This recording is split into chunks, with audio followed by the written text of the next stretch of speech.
Bahrain থেকে বিদায় বেলায় এক বাংলাদেশি প্রবাসী কর্মী পেয়েছেন ব্যতিক্রমী সম্মাননা। কুমিল্লার হোমনার জজ মিয়াকে বিদায় সংবর্ধনা দিয়েছে ইউনিভার্সিটি অফ বাহরাইন।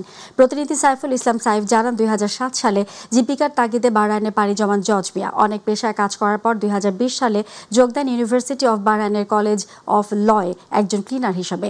দায়িত্ব পালন করেন নিষ্ঠার সততার সঙ্গে। ধীরে ধীরে হয়ে ওঠেন শিক্ষার্থীদের প্রিয় একজন।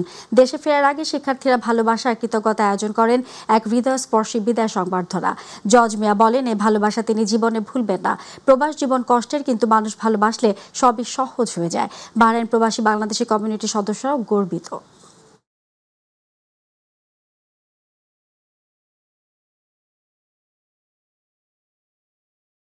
বাংলাদেশি প্রবাসী যারা আছে, শ্রমিক যারা আছে, তারা কনস্টিটিউশনে কাম করুক, ক্লিনার করুক, যে কোনো কামে করুক, যদি সবাই অনেক সম্মান জানাইছে। আমি খুবই গর্বিত যে বাংলাদেশের একজন মানুষ এরকম সম্মান পাইছে বাহরাইন থেকে। আমরা গর্ববোধ থেকে সম্মানিত করা হয়েছে। তো এই নিউজটি হয়তো বাইরে হওয়ার কারণে সবার নজরে এসেছে।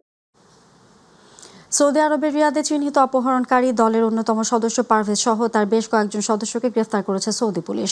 প্রতিনিধি আব্দুল হালিম নিহন জানায়, সম্প্রতি রিয়াদ থেকে পারভেজ গ্রুপ রিয়াদের ইশারা খাজ্জান নামক স্থানের এক রুমে ৩ জনকে একটি কাজ দেখাবে বলে ডেকে নিয়ে গিয়ে অপহরণ করে। অপহৃতরা হলেন মাগুরার অন্তর, ব্রাহ্মণবাড়িয়া রুবেল এবং কুষ্টিয়া জেলার দীপু।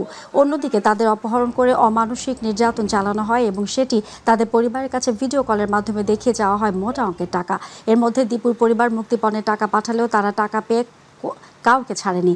এক পর্যায়ে গোপন তথ্যের ভিত্তিতে তাদের অবস্থান নির্ধারণ করা গেলে সাধারণ প্রবাসীরা সে স্থানটি ঘেরাও করে পুলিশকে জানালে পুলিশ এসে পারভেজকে গ্রেফতার করে এবং অপহরণকৃতদের উদ্ধার করে। সৌদি আরবে দাম্মাম প্রবাসী মুন্সিগঞ্জ জেলা নাগরিক ফোরামের উদ্যোগে মতবিনিময় সভা হয়েছে। প্রতিনিধি রাহুল পারভেজ জানান, দাম্মাম ফয়সালিয়াতে স্থানীয় একটি হলরুমে দেলোয়ার হোসেন এবং মুরাদ হোসেন নভির যৌথ সঞ্চালনায় অনুষ্ঠানে সভাপতিত্ব করেন শফিকুল ইসলাম শিপন।